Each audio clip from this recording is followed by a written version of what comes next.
Good morning. Scott Luton here with you on this edition of This Week in Business History. Welcome to today's show. On this program, which is part of the Supply Chain Now family of programming, we take a look back at the upcoming week, and then we share some of the most relevant events and milestones from years past.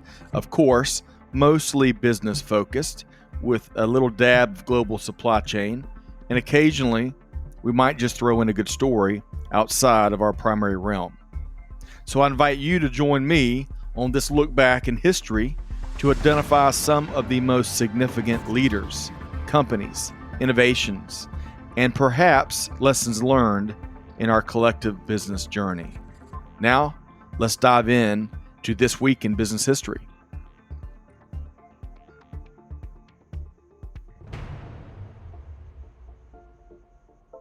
Hello, and thanks for joining us. I'm your host, Scott Luton, and today we are focused on the week of August 10th. Today we're going to be sharing a variety of monumental things that took place this week in history across the business world. Huge titans in industry were born, and transformational technologies were introduced. That's what we'll focus on today on This Week in Business History, powered by our team here at Supply Chain Now. On August 10th, 1889, Charles Darrow was born in Philadelphia, Pennsylvania. If you've ever played the popular board game Monopoly, then you're already familiar with some of Charles Darrow's contributions to society.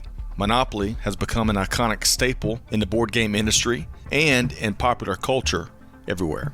It's been licensed in more than 103 countries and printed in more than 37 languages. In fact, Charles Darrow made millions of real dollars, not play money, having sold the game to Parker Brothers in 1935. However, Darrow only improved the game. He didn't invent it.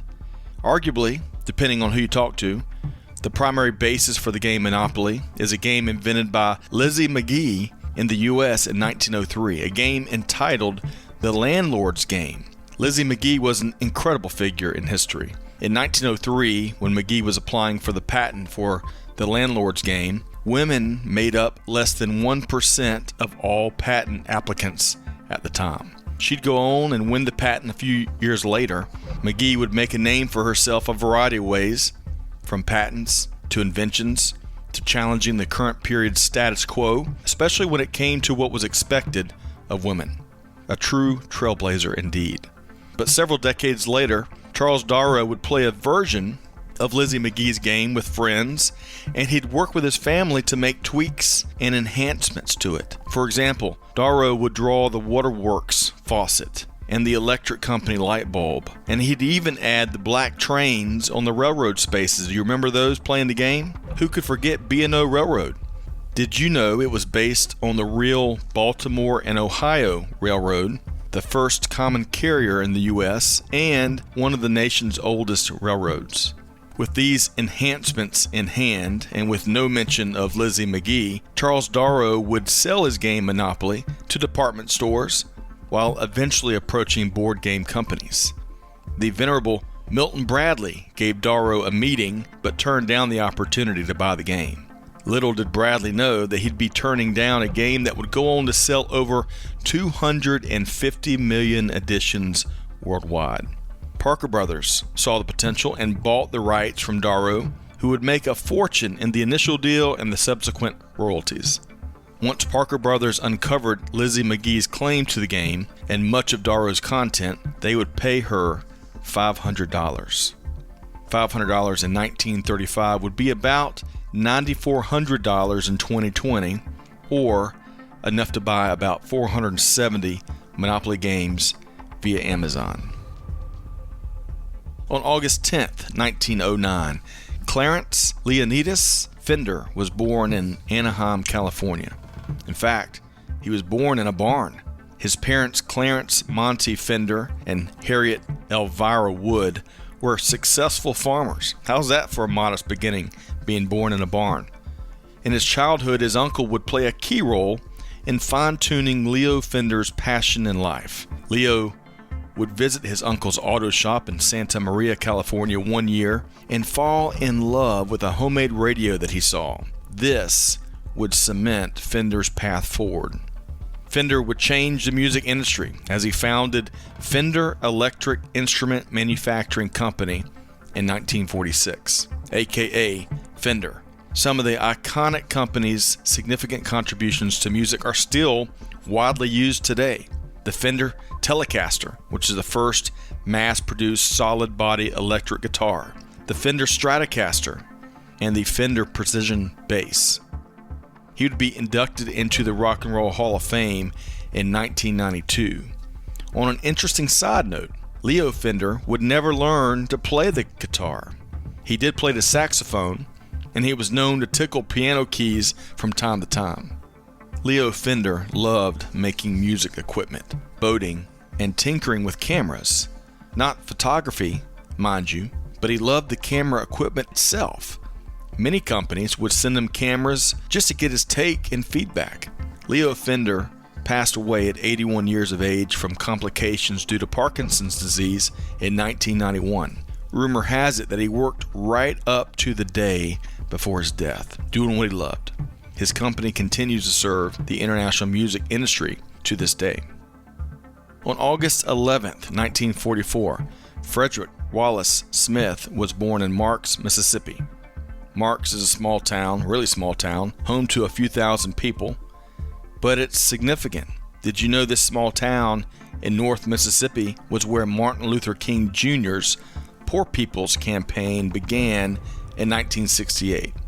That's certainly an important story in and of itself, but for our time today, we're going to focus on Fred Smith, who was born in Marks, Mississippi, to an entrepreneurial family. His father, James Frederick Smith, was also a successful businessman who had not only founded the Tottle House restaurant chain, but he had also built a bus company.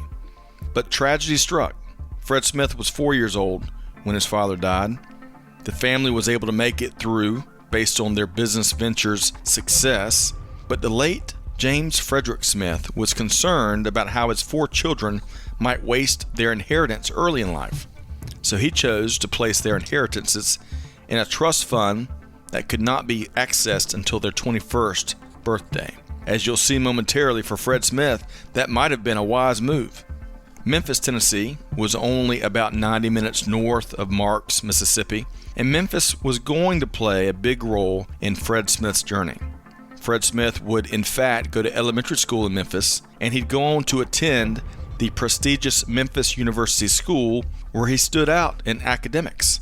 Smith would go on to attend Yale University. Interestingly enough, Fred Smith wrote a paper as a junior for an economics class. In it, Smith suggested a business plan where packages could be delivered overnight to major U.S. cities. His professor must have been less than impressed, as Fred Smith earned a C on the paper. After graduating from Yale, Smith joined the U.S. Marine Corps and spent 2 tours in Vietnam. His time in the military allowed him to not only serve his country, but the Marines took advantage of Smith's love for flying. While not piloting, Fred Smith still flew in more than 200 ground support missions during his time in Vietnam, earning a variety of honors, to include a Silver Star, a Bronze Star, and 2 Purple Hearts. After he separated from the military, Fred Smith would purchase controlling interest in Arc Aviation Sales, a company owned by his father-in-law at the time, which focused on maintenance activities on aircraft. He'd lead that company to record financial performance while adjusting the strategy a bit. Despite the success, it still wasn't enough to wet Fred Smith's whistle. Fred's idea of a business providing overnight air freight dominated his thoughts. Eventually, on June 18, 1971, with the help of $91 million in venture funding and along with his own $4 million inheritance, Fred Smith would start Federal Express Corporation. He chose to base it in Memphis due to a centralized location, access to a workforce, and a moderate climate. FedEx would begin operations in 1973, but fuel prices, amongst other things, would challenge the young startup, and it put the company in debt. As one story goes, FedEx was down to its last $5,000, and Fred Smith was asking for more investment to anyone that would listen. After getting a firm no from General Dynamics, Fred Smith was on his way home, and inspiration hit him. He chose to take a quick detour to Las Vegas, where he would gamble the last $5,000 on blackjack. In a development that you just never hear because it just doesn't happen, Fred Smith would leave Vegas with $27,000. He won big, and he'd wire that to FedEx bank accounts almost immediately. That shot in the arm, as unlikely as it was, would absolutely help, and an $11 million investment would soon follow, along with a lot more success. The company would go public in 1978. In 2019, FedEx had almost $70 billion in revenue. Fred Smith wrote a piece in Forbes in 2017 where he stated, quote, "No business school graduate would recommend gambling as a financial strategy, but sometimes it pays to be a little crazy early in your career," end quote. Although Fred Smith proved his Yale professor wrong to some degree about his business plan's potential, arguably he proved his father right about locking away his inheritance until Fred turned 21. A couple of other items to note in This Week in Business History for the week of August 10th. On August 12th, 1981, the IBM personal computer was released. Apple and Radio Shack had dominated the home computer market at the time. In fact, after their team bought an IBM PC and studied it, Apple would purchase a full-page ad in the Wall Street Journal that started with the infamous words, quote, "Welcome IBM, seriously," end quote. But the IBM PC would go on to dominate the market, selling 750,000 computers by the end of 1983. Don Estridge, an IBM computer engineer that led the development of the first generation IBM PC, would later state a key learning, quote, "The most important thing we learned was that how people reacted to a personal computer emotionally was almost more important than what they did with it. That was an entirely new lesson in computer design," end quote. And lastly for today, on August 15th, 1914, the Panama Canal officially opened. The first ship to pass through the canal after the official opening would be the SS Ancon, an American passenger and cargo ship. About 50 miles in length, the opening capped off years of deadly and complex construction challenges. Quite a feat. The Panama Canal's impact on global transportation and supply chain management simply cannot be overstated, as transit through the canal saves about 8,000 miles per journey, as ships previously would navigate around the southern tip of South America, rounding the Horn as it was called, referring to Cape Horn. While some of the largest ships used in global shipping today still do not even fit through the recently expanded Panama Canal, the canal still handles roughly 96% of all ships in the world's fleet. That wraps up our look at the week ahead from a business history standpoint. These business leaders and innovations were a few items that stood out to our team. There were certainly no shortage of big stories during the week of August 10th in business history. What stands out to you? Tell us. Shoot us a note to amanda@supplychainnowradio.com. We're here to listen. I hope you've enjoyed our latest edition of This Week in Business History, focused on the week of August 10th. On that note, be sure to check out a wide variety of industry thought leadership at supplychainnowradio.com. A friendly reminder, you can now find This Week in Business History wherever you get your podcast from. Based on all the feedback we've received, our team here at Supply Chain Now chose to create its own channel. So search for it wherever you get your regular podcast from.